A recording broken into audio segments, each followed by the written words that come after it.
8 people go to sleep in a farmhouse in Iowa. Hours later, all 8 are dead, bludgeoned in their beds. No one screamed, no one fought back, no one woke up. The killer was never caught. What happened inside 508 East 2nd Street in Villisca remains one of the most chilling unsolved murders.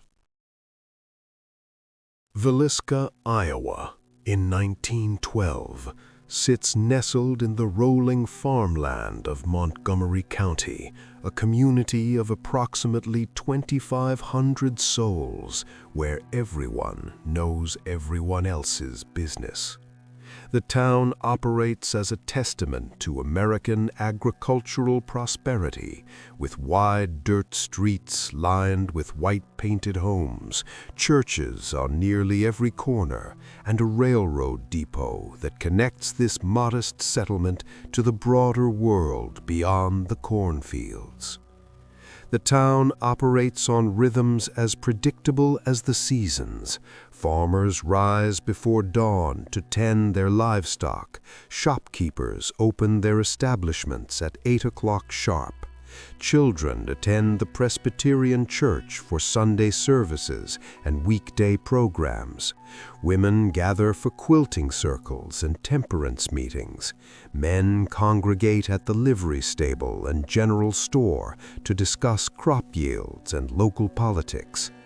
It is, by every measure, an unremarkable American town where violent crime remains something that happens elsewhere in distant cities filled with strangers and darkness.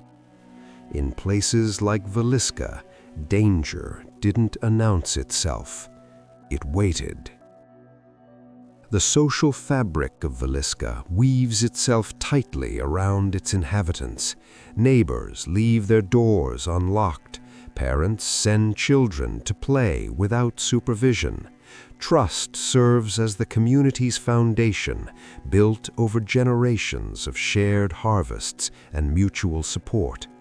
The most scandalous events typically involve church gossip or speculation about whose daughter might be courting whom. Murder exists only in sensational newspaper accounts from Chicago or New York, places that might as well be foreign countries for all their relevance to daily life in Villisca. But beneath this veneer of small-town tranquility, tensions simmer. The Presbyterian Church has recently experienced internal conflicts over theology and leadership. Business rivalries create undercurrents of resentment. Sexual impropriety, whispered about but never openly discussed, occasionally surfaces in hushed conversations. These tensions remain manageable, controlled by social pressure and community standards, until the night when everything changes forever. The summer of 1912 arrives hot and dry. Crops struggle in fields thirsting for rain. Temperatures climb throughout June, turning homes into ovens and making sleep difficult. Families throw open their windows at night, desperate for any breeze that might provide relief. This heat, this need for open windows, will play an unexplained role in what comes next, though no one can know that as June progresses toward its inevitable conclusion. Josiah B. Moore stands as one of Villisca's most prominent citizens, a successful businessman who has built a comfortable life through shrewd agricultural equipment sales. At 43 years old, he presents the image of respectability, well-dressed, articulate, involved in civic affairs. He serves on various committees and participates actively in the Presbyterian Church, where his presence carries weight in community decisions. His wife, Sarah Montgomery Moore, comes from one of Montgomery County's established families. At 39, She manages their household with the efficiency expected of a woman of her social standing. She involves herself in church activities, hosts social gatherings, and maintains the kind of home that reflects well upon her husband's business success. Together, the Moores represent everything Villisca values: hard work, religious devotion, family stability, and material achievement. Their children embody the promise of the next generation. Herman Montgomery Moore, 11 years old, has already begun helping his father with business matters, learning the skills that will presumably allow him to continue the family's upward trajectory. Catherine Jean Moore, 10, and Arthur Lloyd Boyd Moore, 7, attend school regularly and participate in church youth programs. Paul Vernon Moore, the youngest at 5 years old, still occupies that precious space of early childhood where the future stretches endlessly before him. The Moore family resides at 508 East 2nd Street, a 2-story white frame house that differs little from other prosperous homes in Villisca. The downstairs consists of a parlor, sitting room, dining room, and kitchen. Upstairs, 4 bedrooms provide sleeping quarters for the family. A small porch stretches across the front of the house, and a barn stands in the rear. Nothing about the structure suggests it will become the site of one of America's most notorious crimes. Yet beneath the surface of this model family, complications exist. Josiah Moore's business dealings have created rivals and enemies. His involvement in church politics has alienated certain members of the congregation. Whispers occasionally surface about inappropriate relationships, though nothing concrete enough to damage his reputation. Sarah Moore maintains appearances with determination, but the strain of managing social expectations while raising 4 children in a judgmental small town exacts its toll. The children navigate their own social hierarchies. Herman, sensitive and introspective, sometimes struggles with the rough-and-tumble world of adolescent boys. Catherine, pretty and popular, has begun attracting the kind of attention that makes her mother watchful.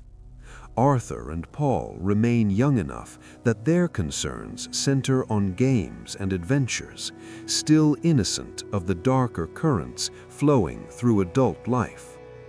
On Saturday, June 8, 1912, the Moore family follows their usual weekend routine. The children attend a special program at the Presbyterian Church featuring a traveling children's entertainer. Sarah Moore organizes the event, ensuring everything proceeds smoothly. Josiah works at his office for part of the day before returning home. The family plans to attend the evening church service together, as they do most Sundays and special occasions. At the church program, the Moore children sit with 2 young visitors, Ina Mae Stillinger, age 8, and her sister, Lena Gertrude Stillinger, age 12. The Stillinger girls live in Villisca with their parents and siblings, close enough to the Moore family that social interaction between the families occurs regularly. When Catherine Moore asks if the Stillinger sisters can spend the night at their house, Sarah Moore agrees without hesitation. It is a decision that will haunt the community forever. The church program concludes around 9:30 in the evening. The Moore family and the Stillinger sisters walk the short distance back to 508 East 2nd Street through the warm June darkness. Neighbors later recall seeing them pass, an ordinary sight that attracted no particular attention. The group enters the house sometime between 9:45 and 10 o'clock, and the door closes behind them. What happens next will unfold in darkness and silence, witnessed by no one who survives to tell the tale. The evening of June 9th, 1912, arrives thick with humidity. Temperatures remain in the mid-70s even after sunset, making sleep uncomfortable. Throughout Villisca, families open windows wide, hoping for any breath of moving air. The Moore house follows this pattern, with windows raised in bedrooms and downstairs rooms, covered only by thin curtains that provide minimal privacy. Inside 508 East 2nd Street, the routine of preparing for bed unfolds as it has countless times before. Sarah Moore and the girls likely spend time in the kitchen, perhaps preparing a light snack before retiring. Josiah Moore may have sat in the parlor, reading or reviewing business papers. The children would have changed into their nightclothes, washed their faces, said their prayers. The sleeping arrangements place Josiah and Sarah in the downstairs bedroom, a common configuration for that era when master bedrooms often occupied the ground floor. Upstairs, the four Moore children distribute themselves across two bedrooms. The Stillinger sisters settle into a third upstairs bedroom, excited by the novelty of spending the night away from home. Sometime between 10 and midnight, the house falls silent. The last lamps are extinguished. The inhabitants of 508 East 2nd Street surrender themselves to sleep, unaware that they will never wake again. The killer enters through the unlocked back door, moving through the darkened house with disturbing familiarity. This detail will trouble investigators.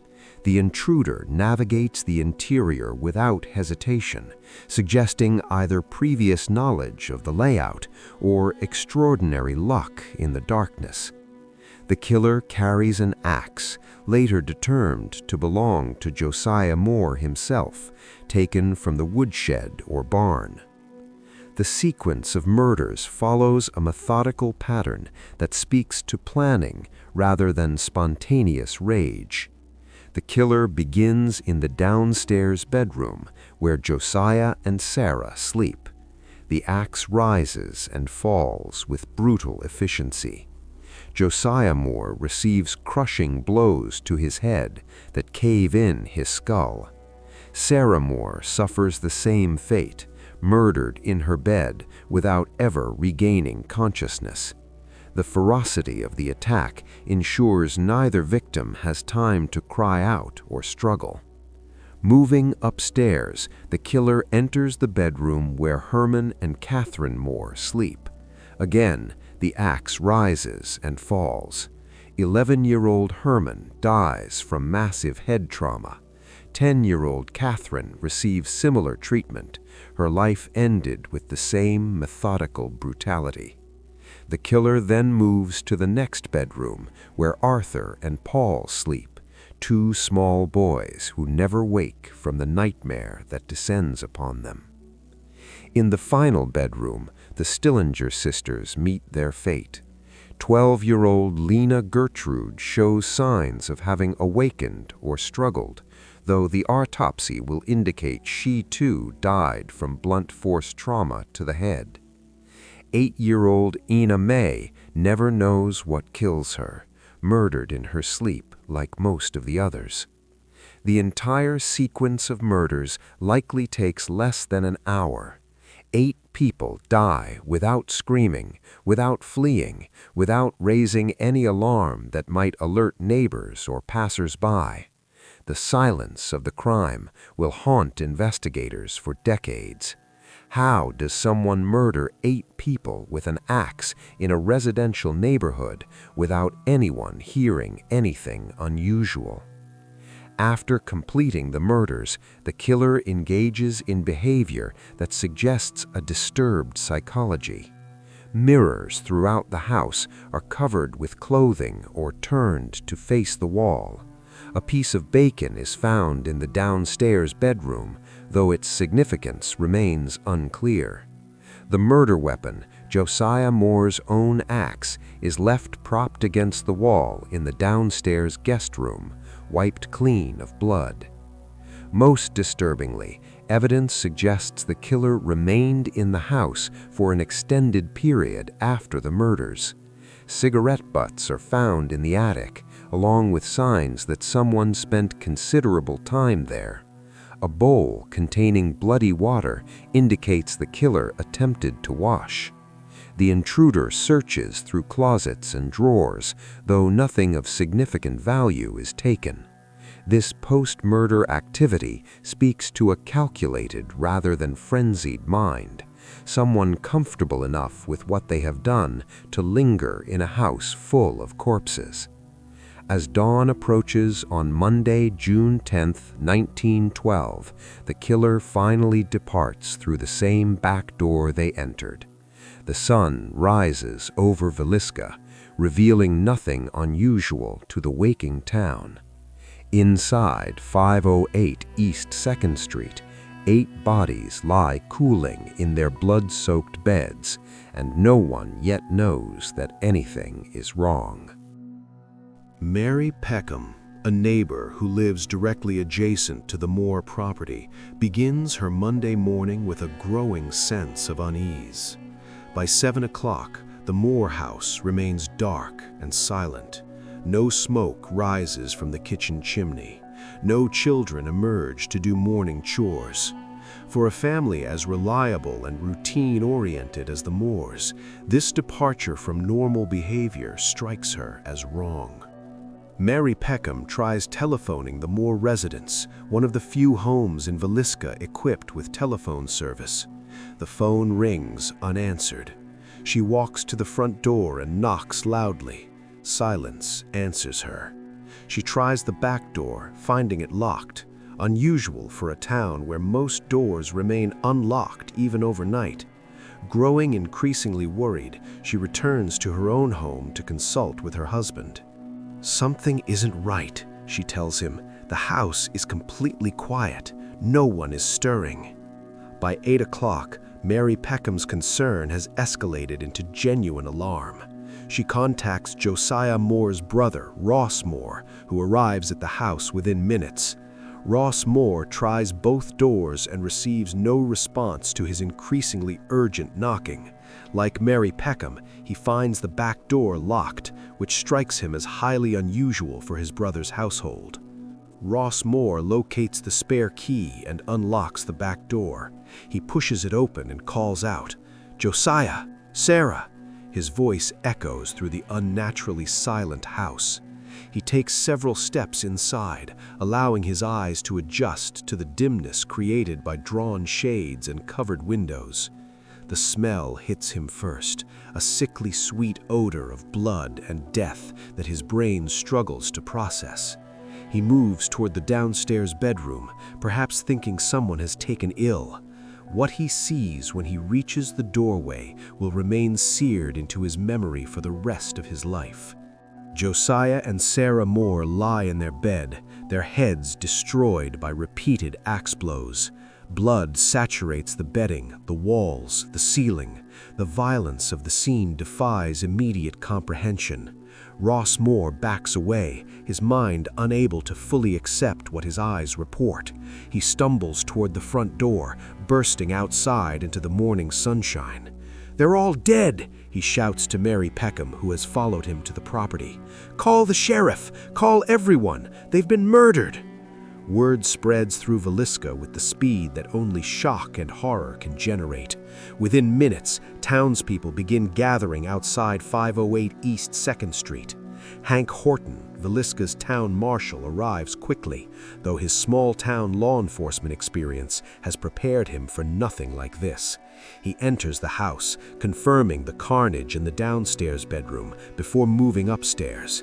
The scene upstairs multiplies the horror. In each bedroom, children lie murdered in their beds. The walls and ceilings bear witness to the violence, splattered with blood and brain matter. The sheer number of victims overwhelms Horton's ability to process the scene professionally. He backs out of the house, recognizing immediately that this crime exceeds his investigative capabilities. By 9 o'clock, chaos reigns at 508 East 2nd Street. Curious townspeople push forward to see inside the house. Several citizens enter before law enforcement can establish proper security, contaminating what should have been a protected crime scene. People track through blood, move items, and disturb evidence that might have proved crucial to solving the case. Dr. J. Clark Cooper, serving as coroner, encounters a scene that challenges even his medical training. 8 victims, all murdered with similar ferocity.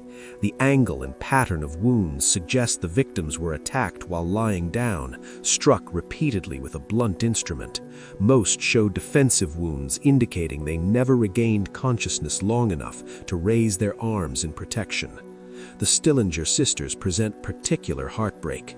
12-year-old Lena Stillinger shows signs of having awakened, her arms raised in a futile attempt to ward off the blows. 8-year-old Ina May appears to have died instantly, mercifully unaware of the horror befalling her. Dr. Cooper notes evidence suggesting sexual assault or post-mortem mutilation of Lena Stillinger, though this detail will remain officially unconfirmed and deeply controversial.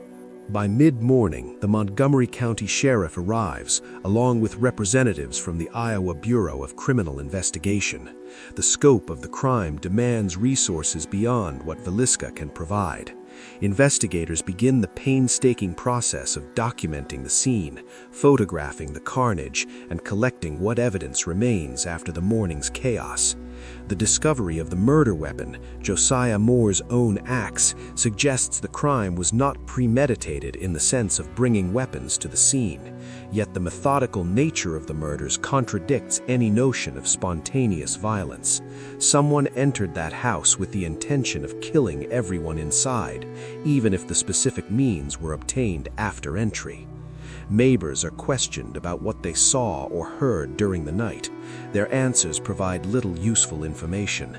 No one reports hearing screams or sounds of struggle. A few mention seeing a figure near the Moore house late in the evening, but descriptions are vague and contradictory. The silence of the crime is its most inexplicable feature. How did someone murder 8 people with an axe without creating enough noise to alert anyone? As the day progresses, the magnitude of the tragedy settles over Villisca like a suffocating blanket. 8 lives extinguished in a single night, 4 children who will never reach adulthood, 2 young girls who accepted an invitation for a sleepover and paid with their lives, a prominent family destroyed in their sleep, and somewhere a killer who walks free, having committed one of the most horrific crimes in American history. The investigation has only begun, but already crucial evidence has been lost to contamination and mishandling. The crime scene that might have told investigators what happened inside 508 East 2nd Street has been irretrievably compromised by well-meaning townspeople who could not resist the morbid pull of such unprecedented violence.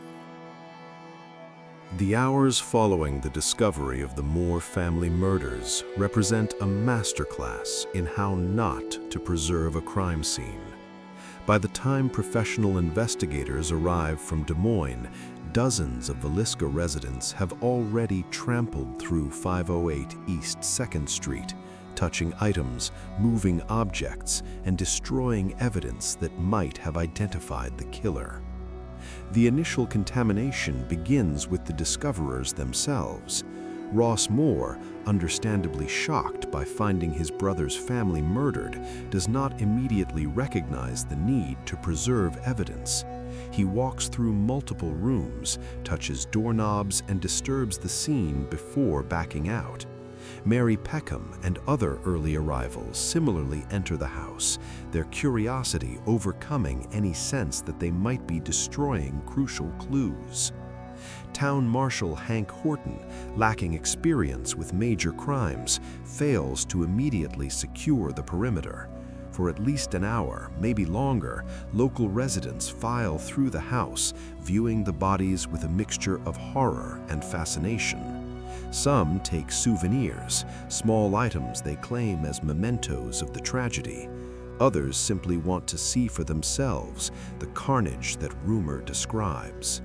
Each visitor adds their fingerprints, footprints, and trace evidence to the scene, making it increasingly impossible to isolate evidence left by the killer. By the time authorities establish a proper cordon around the property, the damage has been done. Investigators arriving from the Iowa Bureau of Criminal Investigation find a scene so thoroughly compromised that reconstructing the killer's movements becomes nearly impossible. Blood has been tracked from room to room. Items have been moved from their original positions.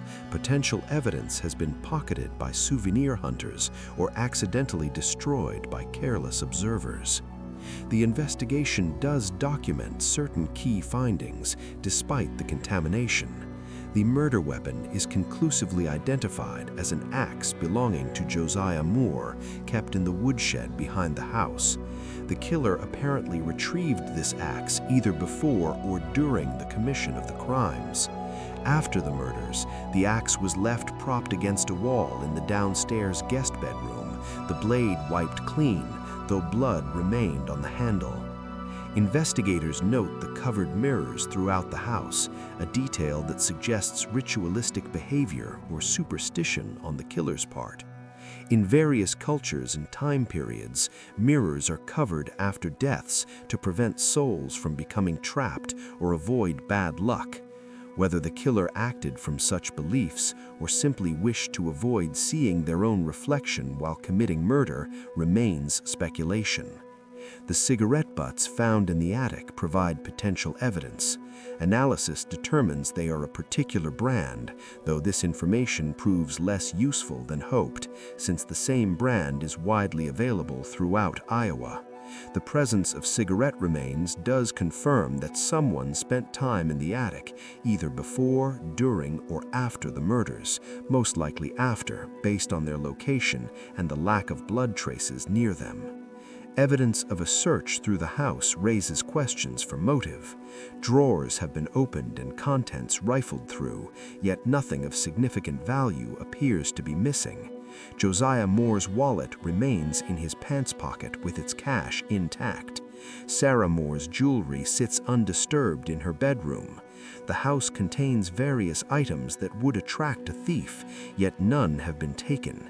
This pattern suggests the motive was not robbery, or that the search served some other purpose, perhaps looking for something specific rather than valuables generally. The locked back door presents another puzzle. Multiple witnesses confirm the door was locked when first tested on Monday morning, yet the killer clearly entered through this same door. This means the intruder either possessed a key, picked the lock, or locked it from inside after entering through some other means, then exited through the back door and securing it behind them. The latter scenario seems most likely, but it indicates a presence of mind unusual for someone who has just committed such violent murders. Dr. Cooper's examination of the bodies provides crucial but disturbing information. All 8 victims died from blunt force trauma to the head, consistent with being struck by an axe blade used in a sideways or flat orientation rather than a chopping motion. The killer used the axe more like a club than a cutting instrument, crushing skulls rather than splitting them. This technique requires significant force and multiple strikes per victim. The autopsy findings suggest most victims never regained consciousness during the attack.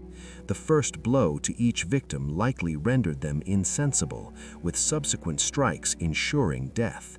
Only Lena Stillinger shows defensive wounds indicating she may have partially awakened, though even she appears to have been unable to mount significant resistance before succumbing to her injuries. The controversial evidence of possible sexual assault on Lena Stillinger emerges during the autopsy, though Dr. Cooper's findings are ambiguous and subject to different interpretations. Some investigators believe the evidence clearly indicates sexual violence. Others argue the injuries could result from the violent nature of the overall attack. This disagreement will fuel decades of speculation about the killer's motives and psychological state. Evidence of the killer's extended stay in the house troubles investigators. The cigarettes in the attic, the bowl of bloody water, the methodical covering of mirrors, all suggest someone who remained calm and composed for some time after killing 8 people. This behavior contradicts the expected psychology of a murder driven by sudden rage or passion. Instead, it indicates planning, control, and a disturbing comfort with violence. Investigators attempt to establish a timeline based on available evidence. The Moore and Stillinger family entered the house around 10 p.m. Sunday night. Neighbors report the house going dark shortly thereafter, consistent with the family retiring for the night. No one reports hearing anything unusual until Mary Peckham's concern the following morning. This suggests the murders occurred during the night, most likely between midnight and 3 a.m., when the town was sleeping and streets were empty. The lack of noise during the commission of the crimes remains the most inexplicable aspect of the case. 8 people murdered with an axe should create sounds that carry through a residential neighborhood on a quiet summer night. Yet no neighbor reports hearing screams, thuds, or any indication of violence. This silence suggests either remarkable soundproofing, which the house's construction does not support, or something else, perhaps that victims were sedated or drugged before being killed, though no evidence supports this theory, and autopsies reveal no foreign substances in the victim's blood. As the investigation progresses through its first week, the reality becomes clear that the crime scene contamination has severely hampered the case. Evidence that might have definitively identified the killer has been destroyed or rendered inconclusive. Fingerprints cannot be reliably distinguished from the dozens of people who passed through the house. Trace evidence has been hopelessly mixed. The investigation must rely more heavily on witness testimony, circumstantial evidence, and the hope that someone in the community knows something that will break the case open. The investigation into the Villisca Axe Murders generates numerous suspects, each with varying degrees of plausibility. The small-town nature of the community means virtually everyone knows everyone else, creating a web of relationships, grudges, and secrets that investigators must untangle in their search for the killer. Reverend George Kelly emerges as the prime suspect, a traveling Presbyterian minister with a documented history of mental instability. Kelly was in Villisca on the night of the murders, having attended the children's program at the church where he gave a sermon. Multiple witnesses place him near the Moore house that evening. His behavior following the murders raises suspicions. He leaves town abruptly the next morning without explanation, boards a train, and begins what investigators later describe as increasingly erratic behavior. Kelly's background reveals disturbing patterns. He has been dismissed from multiple ministerial positions due to accusations of inappropriate behavior, particularly toward young girls. His sermons sometimes veer into disturbing territory, focusing obsessively on sin, punishment, and blood sacrifice. Fellow ministers describe him as unstable and possibly dangerous. When questioned about the Villisca murders, Kelly gives contradictory statements, at times seeming to confess and at other times denying any involvement. The case against Kelly gains strength when investigators discover he was present in other Iowa towns when similar axe murders occurred in the years immediately preceding the Villisca killings. In each case, entire families were murdered in their beds with an axe, mirrors were covered, and the killer appeared to have lingered at the scene. The pattern suggests a serial killer, and Kelly's presence at or near each location seems more than coincidental. Yet the case against Kelly has significant weaknesses. Much of the evidence is circumstantial. His supposed confessions are ambiguous and often retracted. He has no clear motive for killing the Moore family specifically. When he is eventually tried for the murders, twice, juries fail to convict him. The first trial ends in a hung jury. The second trial results in an acquittal. Kelly dies in 1954, never definitively proven to be the Villisca murderer, despite remaining the prime suspect for decades. Frank Fernando Jones, a prominent Villisca businessman, presents another compelling suspect profile. Jones had a documented business conflict with Josiah Moore, his former employee who had left Jones's agricultural implement company to establish a competing business. This rivalry created bitter feelings on both sides. Jones allegedly made threats against Moore, suggesting he would get even for what he perceived as betrayal and theft of customers. The case against Jones becomes more interesting when investigators learn of potential sexual impropriety involving Jones and members of the Moore family. Rumors circulate, never proven but persistent, that Jones had an inappropriate relationship with a Moore family member, possibly Catherine Moore. If these rumors have any basis in truth, they provide a powerful motive for murder, eliminating a family that knew dangerous secrets about a prominent businessman.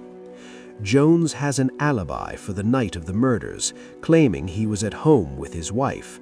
However, several witnesses report seeing him or someone matching his description near the Moore house late that Sunday night. Other witnesses claim to have seen Jones speaking with a man who fits the description of someone hired to commit the murders. The theory emerges that Jones arranged the killings rather than committing them himself, explaining both his alibi and the evidence placing him near the scene. The strongest evidence against Jones comes from his own son-in-law, who later claims Jones confessed to involvement in the murders. However, this claim emerges only after a bitter falling out between Jones and his son-in-law, raising questions about its reliability. Jones denies any involvement until his death, and no physical evidence ever conclusively links him to the crime scene. William Blackie Mansfield surfaces as a suspect when authorities investigate the pattern of axe murders throughout the Midwest. Mansfield, a known criminal and cocaine addict, worked for Frank Jones as a hired hand. Investigators theorize that Jones hired Mansfield to kill the Moore family, explaining the professional nature of the murders and Jones's apparent alibi. Mansfield was known to be in the area around the time of the murders and had a documented history of violence. The case against Mansfield includes evidence that he may have been responsible for other similar axe murders throughout Iowa and Kansas. In each case, entire families were killed with an axe in their sleep. The pattern suggests someone traveling through the region, committing murders opportunistically or for hire. However, like other suspects, concrete evidence linking Mansfield to the Villisca murders remains elusive. Andy Sawyer, a young man with intellectual disabilities who worked occasionally for the Moore family, briefly becomes a suspect when investigators learn he had been to the house recently and was familiar with its layout. However, Sawyer has a solid alibi and shows no signs of the psychological profile necessary to commit such calculated murders. His brief inclusion in the suspect list reflects the desperate nature of the investigation rather than any genuine evidence of guilt. Several transients and unknown men reported in Villisca around the time of the murders generate investigative interest. Multiple witnesses report seeing a stranger near the Moore house on the evening of June 9th. Descriptions are vague and contradictory. Some describe a tall man, others a short man. Still others claim the figure was wearing particular clothing that others do not recall. The unreliability of these witness accounts frustrates investigators, but also suggests the possibility that the killer was indeed a stranger to Villisca, someone passing through who struck randomly and then vanished. The investigation also considers the possibility of a family member or close friend as the perpetrator. This theory is supported by the killer's apparent familiarity with the house layout and the use of Josiah Moore's own axe as the murder weapon. However, no one close to the family displays behavior consistent with having committed such murders, and all immediate family members either died in the attack or have solid alibis. As months and then years pass without a definitive resolution, the suspect list grows to virtually anyone with any connection to the Moore family or reason to be in Villisca on June 9, 1912. Each new suspect generates renewed investigation, hope that the case might finally be solved, and ultimate disappointment when evidence fails to support a conviction. The failure to definitively identify the killer reflects both the limitations of early 20th century forensic science and the catastrophic contamination of the crime scene. In a modern investigation, DNA evidence, sophisticated fingerprint analysis, and advanced forensic techniques might have solved the case within days. In 1912, investigators must rely on witness testimony, circumstantial evidence, and the hope that someone will confess or be caught with incriminating evidence. The Villisca Axe Murders did not occur in isolation. Between 1911 and 1912, at least 7 similar attacks shocked communities throughout the Midwest, creating a pattern that investigators struggled to recognize and interpret. These crimes share disturbing similarities that suggest a single perpetrator, possibly one of America's first serial killers, operating with a consistent methodology. In Monmouth, Illinois, in September 1911, William Dawson and his family are attacked with an axe while sleeping. The entire family is bludgeoned in their beds, though in this case, some family members survive. The killer covers mirrors and appears to have spent time in the house after the attack. The similarities to what will later occur in Villisca are striking, yet the crimes are not immediately connected by law enforcement agencies with limited communication between jurisdictions. In Ellsworth, Kansas, in October 1911, the Showman family dies in an attack nearly identical to the Villisca murders. All family members are killed with an axe while sleeping. Mirrors throughout the house are covered. The killer appears to have remained in the house after the murders. The method and pattern match the Villisca crime precisely. Yet again, investigators fail to recognize the connection or consider that they may be pursuing a killer who is moving from town to town. In Paola, Kansas, in December 1911, another family is attacked in their sleep with an axe. The pattern continues. Entire family murdered in their beds, mirrors covered, evidence the killer lingered at the scene. The repetition of these specific details should have alerted authorities to a serial perpetrator, yet communication between rural police departments remains primitive, and the concept of serial killers has not yet entered law enforcement consciousness.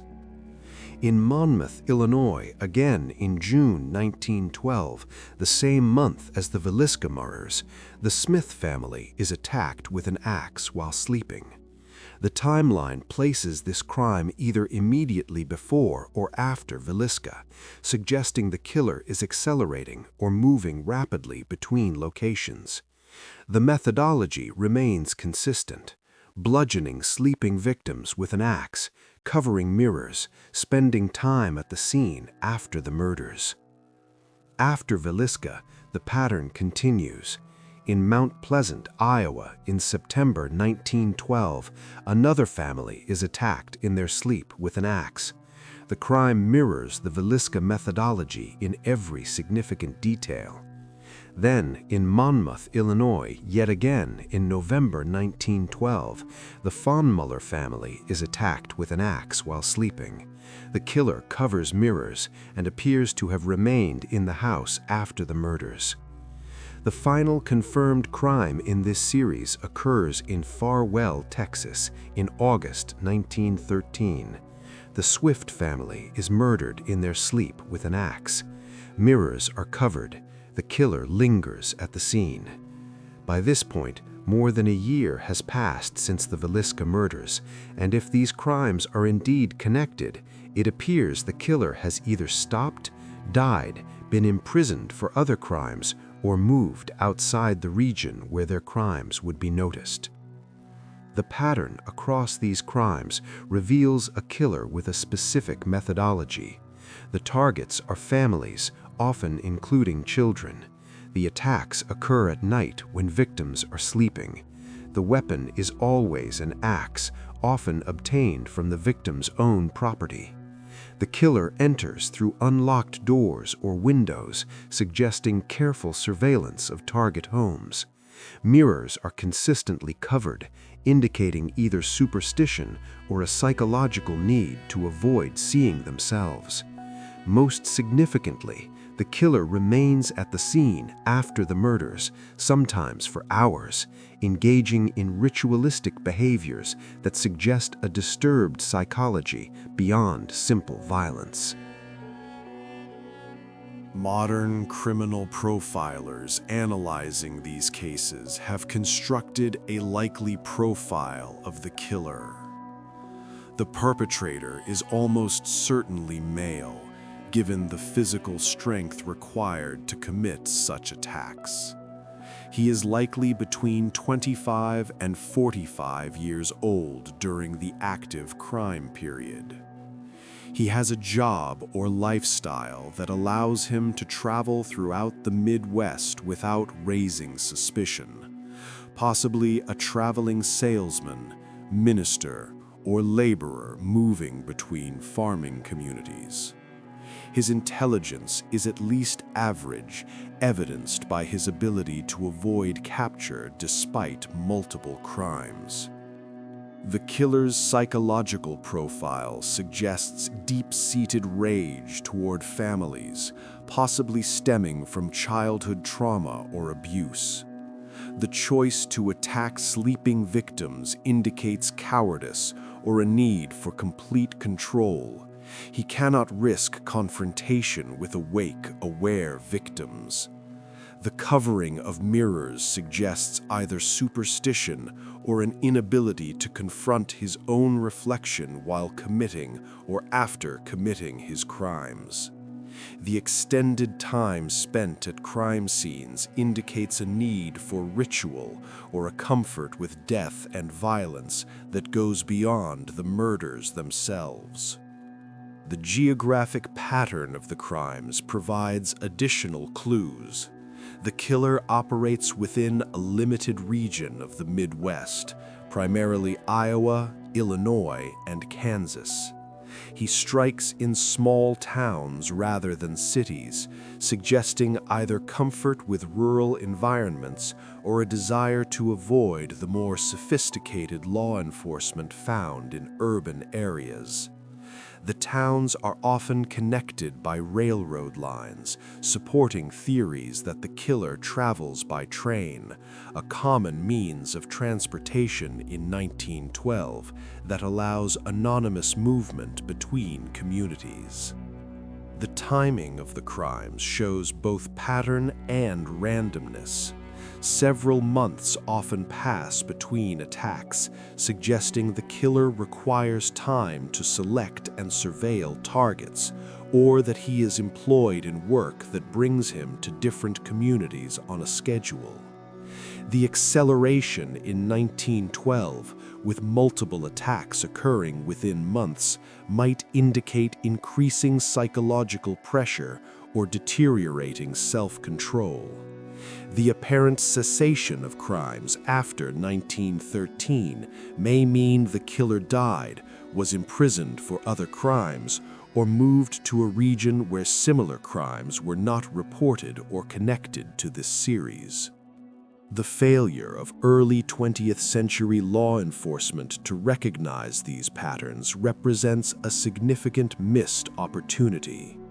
Each jurisdiction investigated their local crime independently, rarely communicating with neighboring counties or states. The concept of a serial killer moving between jurisdictions did not exist in law enforcement thinking of the era. By the time investigators began connecting the crimes in the 1920s, years had passed, suspects had died or disappeared, and crucial evidence had been lost. Modern investigators reviewing these cases have attempted to apply contemporary forensic and investigative techniques to the historical record. Some conclude that Reverend George Kelly is the most likely perpetrator of the entire series, citing his presence in or near several of the communities when murders occurred, and his documented mental instability. Others favor the theory of a hired killer like William Mansfield, moving between communities on orders from different employers. Still others believe the similarities between crimes might be coincidental, the result of copycat killers reading newspaper accounts and replicating the methodology. The truth, more than a century later, remains elusive. The patterns that should have meant something to investigators in 1912 now serve primarily as a frustrating reminder of how close authorities came to capturing what may have been one of America's first serial killers, and how the limitations of their era allowed him to escape justice. More than a century has passed since the night of June 9-10, 1912, when 8 people were murdered in their sleep in Villisca, Iowa. The case remains officially unsolved, a cold case so old that everyone directly involved, victims, suspects, investigators, witnesses, has long since died. Yet, the murders continue to fascinate, disturb, and haunt those who study them. The silence that characterized the crime continues to characterize its aftermath. We will never know with certainty who killed the Moore family and the Stillinger sisters. We will never fully understand the motive that drove someone to commit such calculated brutality. We will never hear a confession that explains the inexplicable, how someone could methodically murder 8 people, including 4 children, and then calmly remain in the house for hours afterward. The theories persist, each with its adherents and detractors. Reverend George Kelly remains the prime suspect for many researchers. His documented mental instability and presence at similar crimes create a compelling circumstantial case. Frank Fernando Jones attracts those who believe the murders resulted from business rivalry or sexual impropriety, a targeted killing disguised to look random. William Mansfield appeals to those who see the crime as the work of a hired killer, explaining the professional nature of the murders and the lack of personal connection to the victims.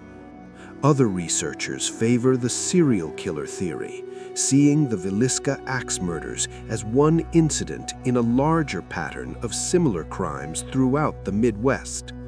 This interpretation places the Villisca case in the context of early 20th century America, where increased mobility and limited law enforcement communication created opportunities for predators to strike repeatedly without detection.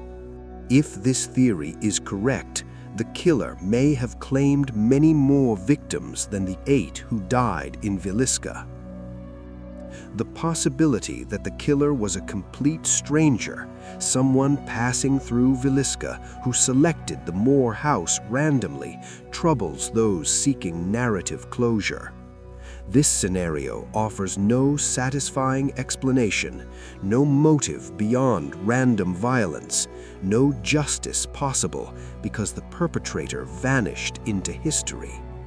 Yet, this possibility cannot be dismissed. Some crimes occur without logical explanation, committed by people who strike and disappear, leaving only questions behind. The failure to solve the Villisca Axe Murders reflects limitations of its era, but also timeless truths about criminal justice. Not every crime can be solved. Not every perpetrator faces justice. Sometimes, despite best efforts, evil triumphs and truth remains hidden. These unsatisfying realities challenge our desire for resolution and our faith in the inevitability of justice. The victims deserve more than to be remembered primarily for how they died. Josiah and Sarah Moore were real people with hopes, dreams, and the normal complexity of human existence. Their children, Herman, Catherine, Arthur, and Paul, were young people whose potential remained unfulfilled, their lives cut short before they could discover who they might become. Ina May and Lena Gertrude Stillinger accepted an invitation for a sleepover, an ordinary childhood experience that ended in unimaginable horror. These 8 people became symbols of small-town America's lost innocence, of the failure of justice, of the persistence of evil. But before they were symbols, they were individuals who laughed, cried, loved, and lived. They deserve to be remembered as people, not just as victims in America's most notorious unsolved murder case. The house at 508 East 2nd Street continues to stand, maintained now as a memorial to those who died there and a monument to an unsolved mystery. Visitors walk its rooms, sleep in its beds, and contemplate the horror that unfolded within its walls more than a century ago. Some seek entertainment, others education, still others a connection to the paranormal. All leave with questions that have no answers. Villisca itself has moved forward while carrying its past. The town remains small, agricultural, and tight-knit, though much changed from its 1912 incarnation. Modern residents live with the legacy of the murders, some embracing the historical significance and tourism potential, others wishing the town could be known for something else than unsolved violence. the debate continues about how communities should relate to their traumatic histories. The enduring fascination with the Villisca Axe Murders speaks to something fundamental in human nature: our need to understand evil, to solve puzzles, to believe that truth will ultimately prevail. The case frustrates these needs, remaining stubbornly unsolved despite more than a century of investigation and speculation. Perhaps this frustration explains the persistent interest, the continuing research, the refusal to let the case rest in historical obscurity. In the end, we return to the silence. 8 people went to sleep in a small Iowa farmhouse on a warm June night. By morning, all were dead, murdered with methodical brutality while neighbors slept unawares. No one screamed, no one escaped, no one survived to identify the killer or explain what happened in those dark hours. The silence that protected the killer continues to protect the truth. More than a century later, the mystery remains intact, resisting all attempts at resolution. The Villisca Axe Murders stand as a testament to the limits of justice, the persistence of evil, and the enduring power of unanswered questions. The house still stands on East 2nd Street, a silent witness to horrors it cannot speak. The graves in Villisca Cemetery mark where 8 victims rest, their epitaphs unable to name the person who ended their lives. And somewhere in history, the identity of the killer remains hidden, protected by time and the silence that has defined this case from the beginning. 8 people died, no one woke up, and more than a century later, we still don't know why. Cases like this one remind us how fragile the line between ordinary life and unimaginable tragedy can be. If this story stayed with you, consider subscribing to the Unsolved Echoes. Some stories never truly end. Thank you for watching.